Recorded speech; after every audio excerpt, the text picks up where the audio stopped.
Hey, what's up everybody? It's B-Hub. I got lucky enough the other day to pull a Vizier Ovelis. I was super happy whenever I pulled this guy. He's really good right now, so we went all in, and I'm going to show you today the build that I used for him, and we're going to watch some actual gameplay. We're going to see what he does on Clan Boss in case you've never seen, and we're just going to have a lot of fun with this today.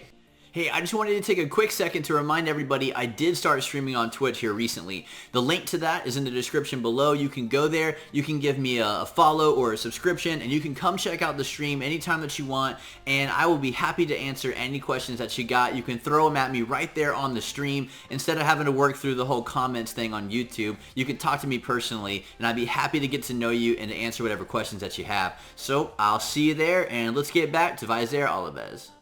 So let's start out with his kit. What does he actually do? The Accursed Blades, this A1, this is really what he's all about. This is what makes him amazing. One of the best heroes in the game to do this. The best hero in the game to do this. He attacks one enemy 3 times, and each hit, yes, each hit has a 35% chance of increasing the duration of all debuffs by 1 turn. And you can get that leveled up to a 50% if you want to. Now, Master of Miseries is A2, attacks one enemy 2 times. Each hit has a 50% chance of placing that block buffs debuff, a 50% attack down debuff, and a 100% heal reduction debuff for 2 turns. And you can get that skilled up as well. His Vizier of Poisons attacks one enemy and applies a debuff spread effect, taking 2 random debuffs from a target and placing them on all enemies, and places a perfect veil buff on this chant for 3 turns if the target is under 2 or more debuffs, which you can control that. Unseen Assassin places that perfect veil on him for 2 turns at the start of each round, and his aura will give him or all allies attack in dungeons by 34%. So he is an amazing hero, but really what makes him fantastic on Clan Boss is this Accursed Blades. The ability to increase the duration of all debuffs, and you can do it 3 times each attack is just mind-blowingly good, and that's why he is such a good hero right now. So here's my piece of information, my take on him. If you do pull him, is this: I invested some books into this character, and I did it like off of just a knee-jerk reaction of I got Vizier Ovelis, wanted to level Accursed Blades all the way up and get this. I tried to just go for all 4 and get lucky. But here's the thing: you don't really need to actually invest books into this character. You can. You can invest books into this character, but it is not a requirement that you do so. Right now, mine has a 40% chance on each hit to be able to increase the duration of these debuffs, and I think as you'll see when you go into and you watch the actual gameplay, he does just fine at extending debuffs. I mean, a lot of times I'm ending the fight with poisons that have 20 plus, ticks on them left. This is fine. You could do it with a 35% chance. You do not have to actually book this character. You can if you want to, but to make him good, you don't have to. He is awesome. So that's what he does. Now let's actually look at some gameplay and see how he works in Clan Boss. So obviously, what better way to actually see how good Vizier Ovelis is than to run him through an Ultra Nightmare Clan Boss run. I'll give you a little shot at my team, and we'll go over kind of how it works and all that good stuff. So we're running the double counterattack team. Really our hope with Skull Crusher is that he's going to keep us alive through the big AoE a little bit longer than we would be able to stand up on our own. And we're just hoping that he does not land his heal reduction debuff, which is why his accuracy is super low. We geared him like that so that way hopefully that doesn't happen. We have Martyr's going to throw up the counterattack. Now, what I've been toying around with, and I think I can do better, but what I've been toying around with this team is getting people who can help me survive longer. So that's why Skull Crusher's on the team. Blind Seer's here because Blind Seer can do a very powerful res, but also Blind Seer has a shield that's really powerful, but sadly that shield is only on a 4-turn cooldown. So, it is a 4-turn cooldown, so it doesn't come up as consistently as I would like it to. Now, having Vizier means that I don't actually have to run anybody who lands decreased attack because my Martyr can do it. And because of Vizier's ability, this decreased attack from Martyr will stay up the entire fight, which is awesome. Like this is really the advantage of running a hero like this. And even though it's down to 1, I mean, don't worry. He's going to keep this thing up the entire fight. There you go. Now it's back up to 3 already. Now, again, you can see how my Olives works and how he is not, he isn't booked. He has a 40% chance of landing this, and as you can see, like it hits all of the time because you do have it on 3 hits for, you know, opportunity. It's absolutely insane. So, I mean, he just works really, really, really well. Even though he's actually, this is pretty bad for him, honestly, right now. But with the counterattack and giving himself an extra opportunity each AoE, to be able to land that is, I mean, it's huge. And since I do, oh, see, that's what we're trying to avoid. Every once in a while this happens, and it is unfortunate whenever it does. But, I mean, what can you do, right? So we're going to land our couple extra hits here. That's going to put us at 10 debuffs. And, wow, statistically, this is super unlikely what's happening right now. But it's fine, because we can just put it right back up with Martyr, and we'll keep it going. Actually, it might actually be pretty good for us, because we might actually have this heal reduction drop off. Nope. Everything's right back up. But alright, that's fine, though. But yeah, so this is how the team really works, and you can just see the power of Olives. I mean, you're gonna sit here, and all of these buffs are going to be on here for the entire fight. And that's about how smooth this is going to go. So what we'll do right now, since we're good, we can just slap this thing on auto now and keep it running. So you don't have to manual this entire fight. I just autoed the first part to make sure that we get all of the poisons up, and then I have a good opportunity to extend like weaken and attack down and defense down to make sure that those are extended for a long period of time.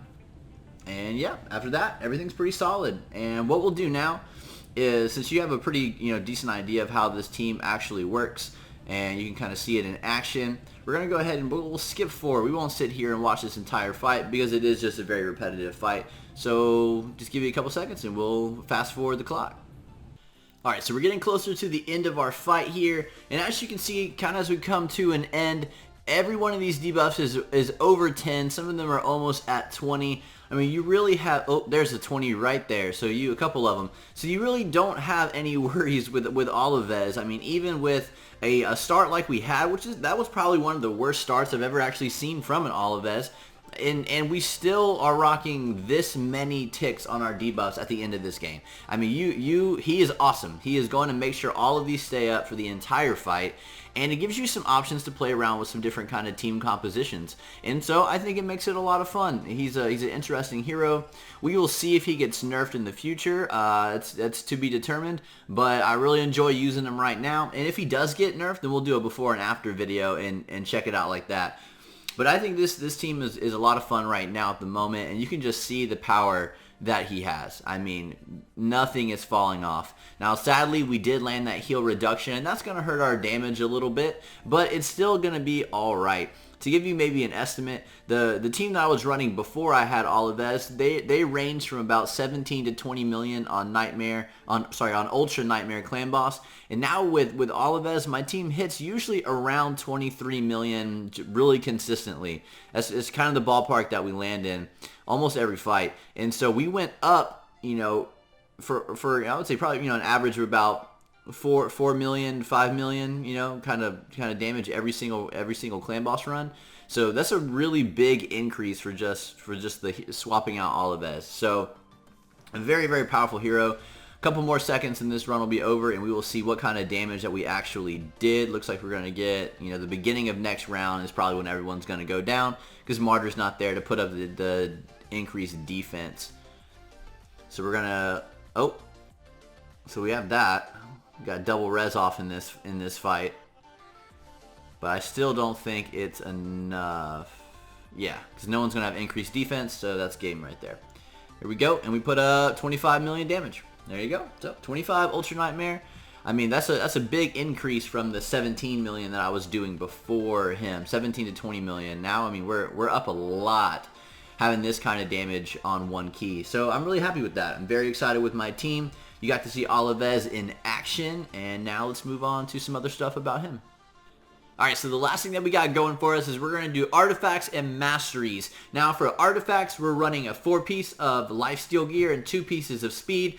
As you've seen on my clan boss team, I don't run a healer, so everyone's got to heal themselves with their Giant Slayer or War Master procs while using Lifesteal set. And for the Ultra Nightmare Clan Boss, Ultra Nightmare has a speed of 190, so all of your heroes need to be above 190. So I had to have him in that, so the speed gear helps get him into that speed range. Currently he is at 196 with his speed. That helps him go quickly and effectively. Now, the stats that we're going to be looking at here, obviously we have to have his speed at the correct and appropriate spot. We also need his accuracy to be really high as well. His skill, the Accursed Blades, the chance of increasing the duration of all debuffs, that is in itself a debuff, and you will need accuracy to land the increase on the debuffs, so that's very, very important. If you want him to work, you gotta have the accuracy to make it work. Now, other than that, we're running defense percentage on our gauntlets, we're running defense percentage on our chest, speed on our boots, and that's really kind of what we're looking for. We want speed, we want defense, HP, we want accuracy. The name of the game is survivability. I'm bringing an accuracy banner, and we got HP on our ring and on our amulet. But really, yeah, accuracy on the banner, that's what you want right there, and that's how you're going to gear them. Now for the masteries, we'll go over here. We'll check these out. I will move myself out of the way so that you can see. Now, offense, I think this is probably going to be the way that it's going to look, except for Heart of Glory. This is an optional one that you may or may not want, and, you know, it's just kind of up to you what you pick. But I think really right here, all of this is probably going to be pretty standard issue for a Vizier Ovelis. The Giant Slayer is great. He does have 3 hits on his default skill, which is awesome for Giant Slayer. And so yeah, I think this is the route that you're going to take more or less. But I think as long as you end in Giant Slayer, you should be fine. Now for defense and support, honestly, you can go either way. This really depends on the kind of gear that you have and the kind of team that you're running. For me, I'm running this on my support tree right here. Obviously, you saw I have 221 on my accuracy. That's including this pinpoint accuracy right here, which is an extra 10 points. So I need this to make sure that I'm going to be landing my actual debuffs. Now for me, I manual my fight, as you saw, for the first couple of rounds to make sure that we have all of the correct debuffs up before we start adding anything like a heal reduction on accident. So, Charge Focus actually comes in handy. I get an extra 20 accuracy when there are no skills on cooldown. So, I get that to trigger at the beginning of the fight, and it really helps me land those debuffs in case I need them. Pinpoint is a little bit more accuracy. Lore of Steel I have in case I want to change him and use him in a different area, or maybe even try and switch up a clan boss team in the future. I'm considering using Lore of Steel, but this one is not a needed. This isn't a necessity that you have right now. Now for Evil Eye, I just love Evil Eye. It's a really great ability. It helps him in other areas, not on clan boss, but if you're going to use him anywhere else, this really helps. And then Master Hexer has the ability to increase all of his debuffs, and this actually does include the debuff extension, which is great. So you can do all of that right here. Now if you wanted to do defense, you definitely could. If you don't need the accuracy, then no need to worry about it, and you can definitely go defense, and you could get this stuff right here. Let's ride down this line right here, should work, and you could actually end up with retribution. You could do deterrence as well to maybe get some counterattacks and maybe even, you know, extend some buffs even more. Although with Vizier at the moment, this is kind of irrelevant. Like all of the stuff that might help you extend debuffs even further is kind of irrelevant because you're ending up the fight with like 20 ticks on stuff anyways. So really, you can do this survivability if you need it, or you can do a little bit of accuracy if you need that. Just whatever gear you have that allows it. And it should work out just fine for you. So I would say in a nutshell, that's really Vizier Ovelis. If you have any other questions or comments, let me know below, and I'll be happy to answer those for you to the best of my ability. And if you got anything out of this video, hit like and hit subscribe. If you're feeling super generous, you can donate down there below, and I'm definitely okay with that. I would appreciate it. If you want to know what gear I use, Amazon affiliate links are below as well. And until next time, peace out.